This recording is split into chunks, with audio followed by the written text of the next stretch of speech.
People who got in the way of what Robert Leroy Beihler wanted ended up dead. Sometimes people who simply crossed Beihler's path found themselves on the wrong end of a gun too. In the end, it appeared that Beihler, a pimp, thief and murderer, only knew one way to solve his problems until society took it upon itself to solve the Beihler problem once and for all. At the end of 1966, Beihler was operating in the sordid underworld of Hollywood, California, consorting with hookers, madams, 8mm porno actresses and other lowlifes.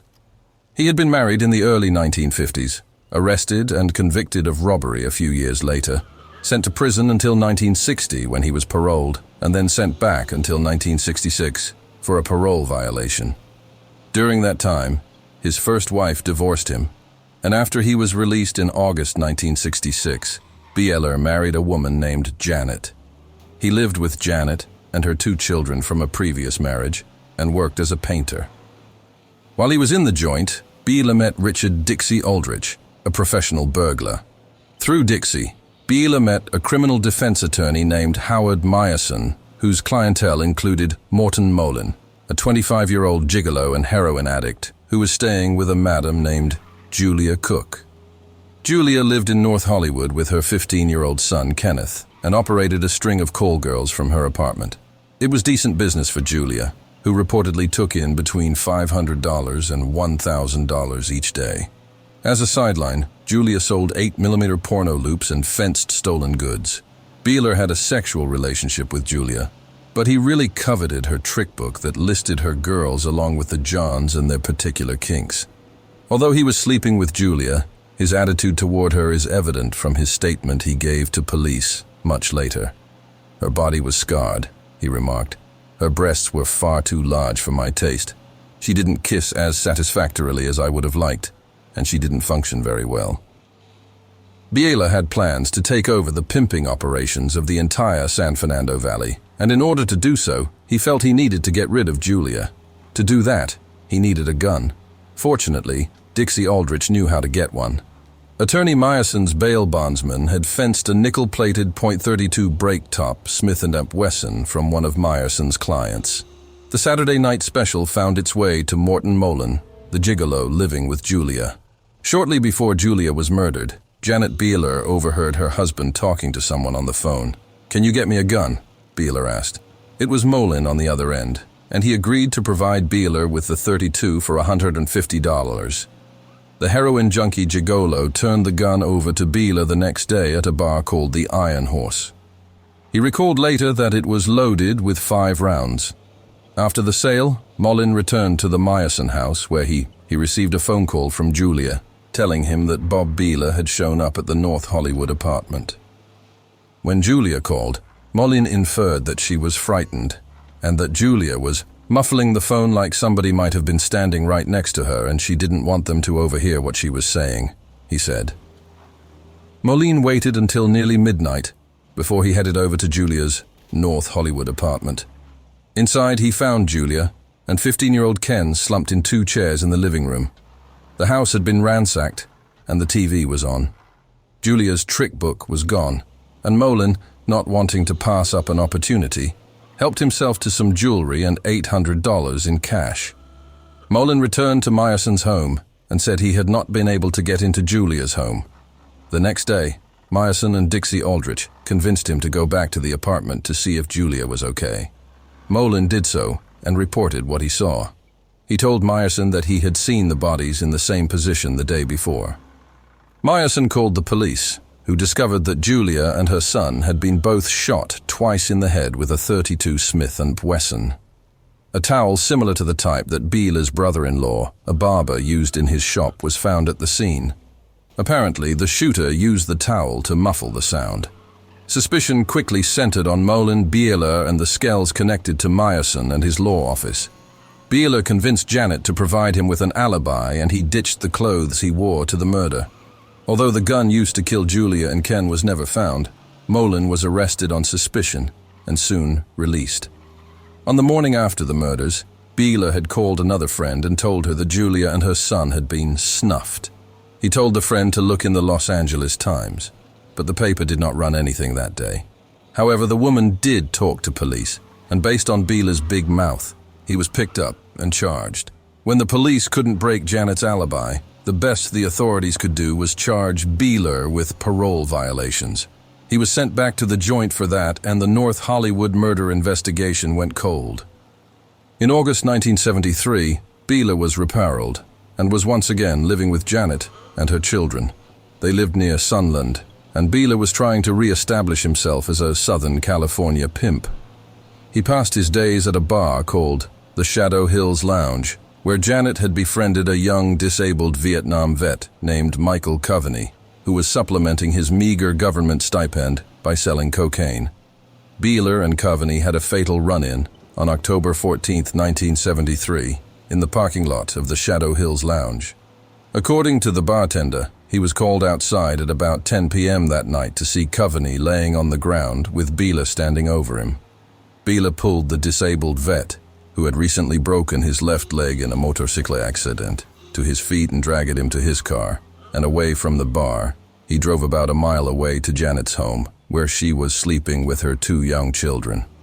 An enraged Beihler dragged the drunken Coveney out of the car, threw him on the front lawn, and called for Janet to bring his sawed-off .30 caliber Enfield rifle. As Janet's 2 children huddled under the sheets of their bed, Coveney said, "Please don't kill me." Beihler pointed the sawed-off rifle at the helpless disabled vet and pulled the trigger. Beihler then ordered Janet to help him load the body into his Volkswagen. They threw in the rifle and a shovel and drove off toward the Los Angeles Crest Forest. Not far from a ranger station, Beihler dug a shallow grave and dumped the body in it. He buried the rifle a short distance away. Beihler then returned home, turned on a garden hose, and had it run through the car all night long. The next morning, he woke up Janet's children and had them clean up the mess. Apparently, Coveney's murder had left blood all over the grass and sidewalk outside the daughter's bedroom window. Beihler supervised their cleaning operation, explaining to Janet that Coveney had threatened to expose him to his parole officer for owning the firearm. He warned everyone not to say anything to the police. Unfortunately, Coveney's temporary resting place was not deep enough. A trip to check on things revealed that something had been digging at the grave, and Beihler and Janet were forced to return to the site and rebury him. Moving the corpse ruined Beihler's Volkswagen, and he was later forced to burn out the interior of the car with gasoline and dispose of the car. After this distraction from his attempts to launch another pimping operation, Beihler returned to Hollywood and began handling some working girls through the Hollywood call board answering service under the name Carl Johnson. Beihler and Janet fell out over his insistence that she welcome Christine Corder into their bed, and Beihler moved in with Christine in early 1974. It was at the Hollywood call board answering service that Beihler met Maida Sue Ellington, the office manager and bookkeeper, who also happened to be embezzling from her boss by taking cash payments and not recording them. Maida was involved with another woman, Carol Phillips, a former professional roller derby skater with a 5-year-old son. Carol went by the nickname Flip. Maida and Flip had a love-hate relationship that was trouble on a number of levels.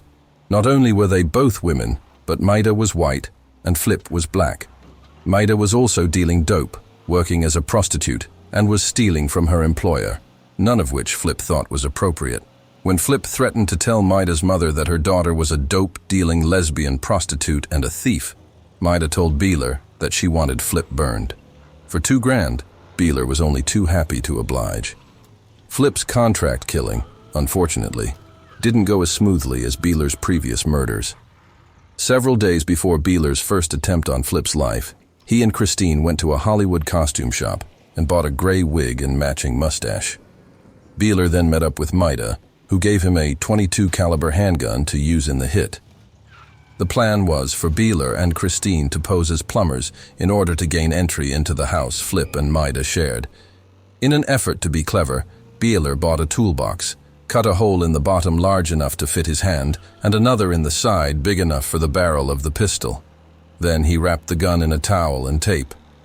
When he was satisfied that it was quiet enough, he and Christine headed for Flip's remote Cagle Canyon home. Maida had previously prepped Flip by explaining that a plumber was coming to fix a leak in the bathroom. On October 5, 1974, Irma Jean Pack and Nancy Moore, 2 school teachers who lived next door to Flip and Maida, were on the roof of their house fixing a TV antenna when two people drove up and parked in front of Flip's house. One of the men got out, wearing brand new blue coveralls and a gray wig and mustache that even from a distance appeared to the teachers to be fake. The man was carrying what appeared to them to be a tackle box. After taking a deep breath, he walked up to the house. A few moments later, they heard voices come from Flip's house and then 4 banging noises. Beihler came back to the car, handed the gun and a bloody glove to Christine, and they drove away.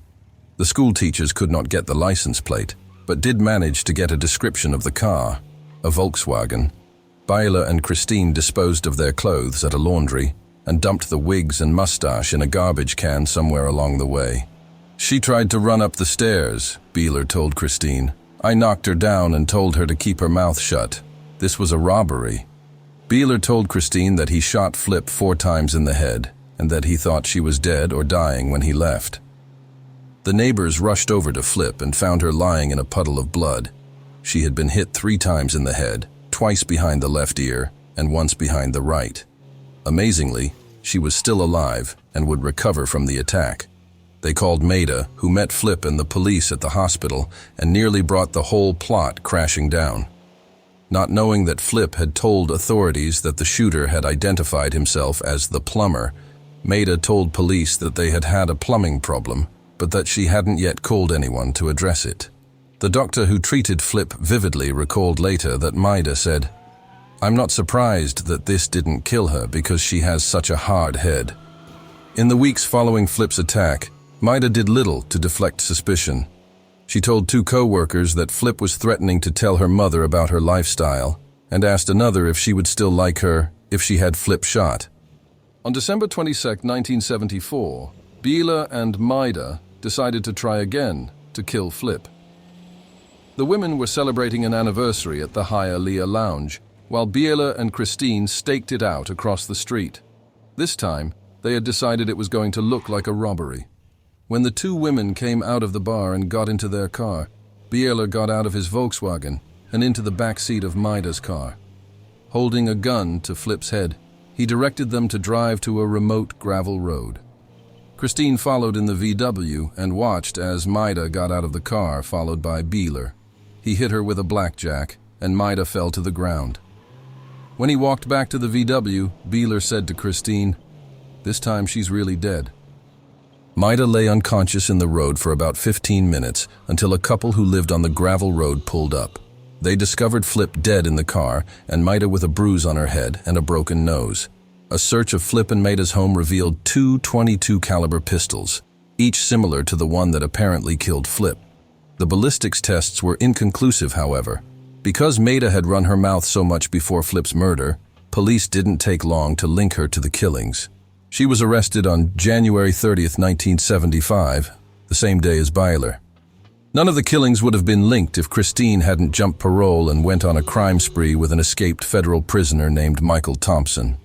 The 2 of them were arrested months later in San Mateo County, and Christine was good enough to lead police to Michael Coveney's grave on December 10th. That led to Janet's arrest on the 11th, and Beihler's arrest the next month, while visiting Maida at the women's jail no less, for Coveney's killing and the murder of Julia and Ken Cook. California had no death penalty statutes at the time, so Robert Beihler was convicted of 4 counts of first-degree murder and sentenced to life in prison without parole.